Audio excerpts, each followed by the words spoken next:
Success, success, success, success. We will success. If we follow consistency, focus,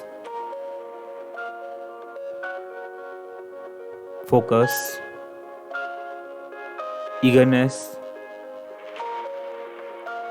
at correct time, obviously we will get success. दोस्तों, आपका एक ऐसे ही video, एक ऐसी ही series जो आज हम आपके लिए अगेन लेकर आ चुके हैं। ये जो सीरीज़ है आज की, ये आपकी ल्यूसेंट की हिस्ट्री वैदिक सिविलाइजेशन को कवर करने वाली है। वैदिक सिविलाइजेशन में जैसे आप लोगों ने देखा था अर्ली वैदिक एज और लेटर वैदिक एज। अर्ली वैदिक एज में हमने टॉपिक्स को कवर कर चुके थे, बहुत सारे टॉपिक्स ल्यूसेंट की बुक के। आज हम अर्ली वैदिक एज के कुछ ऐसे ही इम्पोर्टेंट टॉपिक्स जैसे कि आगे हम दिखाएंगे आपको, और लेटर वैदिक एज के डिफरेंट हिंदूज रिलीजन में होने वाली शादियों के बारे में जानेंगे। तो आगे बढ़ने से पहले कुछ ऐसे कोट्स जो शायद हम लोगों को मोटिवेट करने में हेल्प कर सकते हैं, और कोई भी ऐसी चीज़ जिसकी आप तैयारी कर रहे हैं उसको एक अंतिम मोड़ तक ले जाने में आपकी मदद कर सकते हैं। आपका मन करेगा कभी ये कर लेता हूँ, कभी वो फॉलो कर लेता हूँ, कभी ये कर लेता हूँ, बट बी कंसिस्टेंट। ज़िंदगी में किसी एक चीज़ को चुने और देखिए मैजिक कैसे होता है फिर आगे।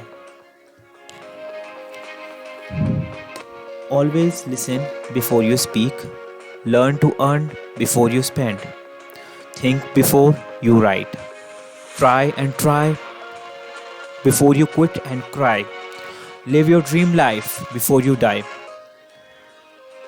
Hello friends, welcome to Competitive Help channel, and with your support, love and a lot of things that you are doing for us by sharing our sessions with other students, it's a great success for us. Let's start this video with motivation and a new hope. दोस्तों, in this video we are going to discuss about early Vedic age and later Vedic age.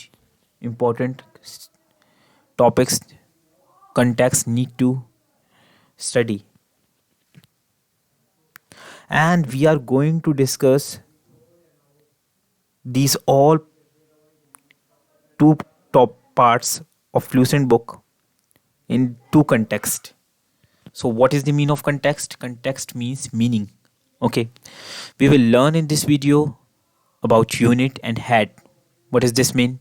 This means, as you know, in our family, in Hindu's family, Hindu religion family, what happen कि आपका एक कुल होता है, आपका एक कुल गोत्र आपने सुना होगा। जब भी आप कोई भी पूजा करवाते हैं घर में, तो हमारा क्या होता है, कुल आपका पंडित जो होते हैं, पुजारी जो होते हैं, पूछते हैं कि आपका कुल क्या है, आप किस डायनेस्टी से बिलोंग करते हैं, किस वंशज के हैं आप।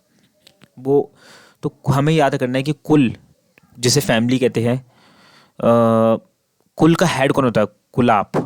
ग्राम यानी विलेज, इनके हेड कौन होते हैं? ग्रामिनी। विस यानी क्लैन यानी जो गोत्र होता है, गोत्र में आपका हेड किस होता है? कि विस्पति। जन जिसे लोग को कहते हैं, जन लोगों, गोपा और गोपति। राष्ट्र जिसे हम कंट्री कहते हैं, राष्ट्र हमारा राजन, इसके हेड होते हैं। तो ये कुछ ऐसी ही चीज़ें हैं जो थ्योरेटिकली आपको याद करनी है।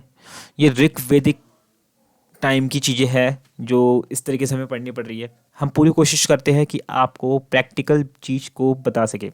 सेकेंड थिंग, हम अब्रप्टली बीच में इंग्लिश भी इसलिए यूज़ करते हैं ताकि आप कंसिस्टेंट रहे और इंग्लिश को भी साथ साथ पढ़ते रहो और इंग्लिश की यूसेज को भी समझे। बिकॉज इंग्लिश जो इतना इम्पोर्टेंट रोल प्ले करने वाली है आने वाले गत वर्षों में आपके लिए, वो आपको एहसास होगा, क्योंकि आप इतनी डाइवर्स कंट्री में रहते हैं इंडिया में। क्योंकि आप थोड़ी दूरी पे जाएंगे, अगर आप एक जॉब करने वाले फ्यूचर में या कुछ भी करने वाले, वहाँ भी आपके क्वेश्चंस आते हैं, एनालिटिकल क्वेश्चंस, लॉजिकल क्वेश्चंस, और आपसे एप्टीट्यूड पूछा जाता है, रीजनिंग पूछी जाती है। तो आपके लिए सब कुछ आपको आना ज़रूरी है। ओके। और हमारे हिंदू धर्म को तो समझना ज़रूरी है ही। अगर आप हिंदू है या कोई भी दूसरे धर्म के, तो एटलीस्ट हमें इतना तो बेसिक बेसिक हर धर्म के बारे में पता होना चाहिए, जो हमारे एग्जाम्स की रिक्वायरमेंट है। मैं ये नहीं कहता किसी एक रिलीजन के बारे में ही पढ़ो, क्योंकि सारे धर्म अपने आप में रिस्पेक्टफुल है, सबकी सब अपने अच्छे धर्म हैं। ओके। एंड हमें बस जो फोकस करना है, हमारा टॉपिक्स पर फोकस करना है कि एग्ज़ाम्स में जो एग्ज़ाम्स को फॉर्म कर रहा है उसकी क्या क्या रिक्वायरमेंट हो सकती है। सो अभी हमने ये सारी चीज़ें पढ़े, यूनिट्स और हेड कौन होते हैं। Let's move to the OCP। OCP क्या है? अगर कल को आपके पास एक फुल फॉर्म आ जाती है, OCP क्या है, उसकी full form, what is the correct full form of OCP? ऑर्करी कलर्ड पोट्री। ये आपने देखा होगा, जो पहले के समय में घड़े होते थे, घड़े जो घड़े बना करते थे, इन पे एक काले कलर की प्रिंटिंग कर दी जाती थी, काले कलर की। अगर आपने देखे होंगे, पुराने अपने घरों में देखे होंगे आपने, जो जो अपने दादा वादा से पूछ सकते हो, उनको याद होगी सबको, तो काले कलर की प्रिंटिंग सी कर दी जाती थी, उसे कहते थे OCP, और कलर्ड पोट्री। तो ये जितना भी पार्ट हमने अभी कवर करा, ये था हमारा अर्ली वैदिक पीरियड का। लेटर वैदिक पीरियड में हम जानने वाले हैं टाइप्स ऑफ हिंदू मैरिज, विवाह। जी हाँ। और ये जो विवाह है, आप खुद देखकर वंडर होंगे कि या हिंदू धर्म में इतने तरीके के विवाह होते हैं। जी हाँ, होते हैं। पहला, ब्रह्म विवाह। ब्रह्म विवाह में क्या होता है आपका, यहाँ पर जो लड़की के पिता होते हैं वो अपनी लड़की को एक एक ग्रूम को देते हैं, यानी ग्रूम मतलब दूल्हा को देते हैं, लेकिन दहेज भी साथ में देते हैं, जैसे कि अमूमन होता है कि जो नॉर्मल शादी होती है। और इसे सबसे सैलिएंट विवाह माना जाता है, मैरिज मानी जाती है, मतलब सैलिएंट मतलब प्रमुख, प्रख्यात, यानी कि जो सबसे अच्छी मैरिज मानी जाती है। ठीक है। और लेकिन डाउरी भी लेना गलत है, दहेज भी, लेकिन गवर्नमेंट ने इसे बैन कर रखा है, लेकिन लोग बाग देते हैं, तो अब देते हैं तो क्या कह सकते हैं, चल रहा है, तो इसे ब्रह्म विवाह कहते हैं। दैव विवाह में क्या होता है आपका, जब पुजारी को पुजारी को एक पिता जो होता है अपनी बेटी को दे देता है, किस वजह से, कि वो उसकी फीस अदा नहीं कर पाया, मतलब ल्यू होते हैं बेसिकली, ल्यू किसके बदले, फीस के बदले, मतलब उन्हें उसकी फ़ीस देनी थी। दैव विवाह में क्या होता है कि एक पुजारी को एक पिता अपनी बेटी सौंप देता है, किसके बदले, फीस के बदले। नेक्स्ट है अपना थर्ड, अर्षा विवाह। अर्षा विवाह में क्या होता है दोस्तों, giving the girl to a man after accepting a bride price. मतलब एक ब्राइड का प्राइस लगा लिया और वह एक्सेप्ट कर लिया जाता है एक आदमी के द्वारा, और उसके बाद में लड़की को पिता के द्वारा दे दिया जाता है, मतलब कि एक तरह से बेचना हो गया। प्रजापत्य विवाह में क्या होता है आपका, यहाँ पर एक आदमी को एक लड़की दी जाती है पिता के द्वारा, लेकिन उसमें कोई भी प्राइसिंग नहीं होती ब्राइड की, कि ये इतनी इसकी प्राइसिंग है, आपको फ्री में ले जाना तो ले जाओ, विदाउट डिमांडिंग अ ब्राइड प्राइस। गंधर्व विवाह क्या होता है, जो अमीबन आजकल के लड़के लड़कियां करते हैं, मतलब कि लव मैरिज, यानी कि इसमें पिता की अगर सहमति है, माँ बाप की सहमति है तो ठीक है, नहीं है तो फिर भी वो अपने आप से कर लेते हैं, तो लव मैरिज हो गई। लव मैरिज मतलब दोनों ने एक दूसरा पसंद किया, शादी कर ली, गंधर्व विवाह।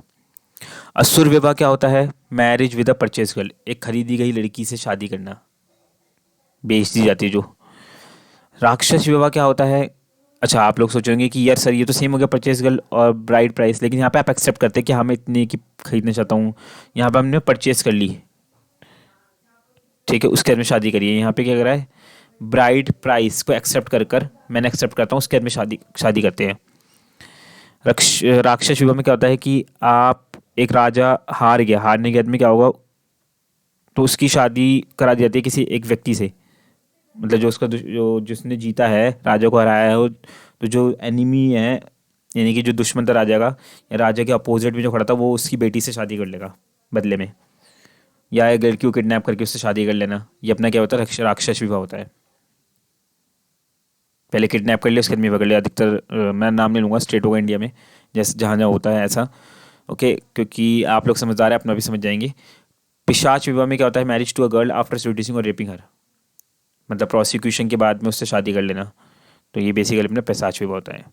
एक लास्ट फुल फॉर्म PGW, जिसे हम कहते हैं पेंटेड ग्रे वेयर। ये भी क्या होते हैं, बेसिकली जो पॉट बनते थे तो उनकी जो होती थी बेसिकली फॉर्मेशन होती थी, जो पेंटिंग होती थी, उसे कहते थे पेंटेड, जो ग्रे कलर का पेंट होके आता था उन पे, जो अपने पॉटरी बनती थी, पॉटरीज, उन्हें PGW कहा गया है। अगर आपको क्लास पसंद आई और आपको लगा कि आज हमने ल्यूसेंट के कुछ ऐसे ही एमिनेंट टॉपिक्स को कवर किया है और ये आपको आने वाले समय में हेल्प कर सकते हैं, तो then please share, subscribe and provide your support. मिलते हैं एक ऐसे ही दिलचस्प वीडियो में, तब तक के लिए stay motivated, stay safe, stay healthy and be motivated. Thank you so much.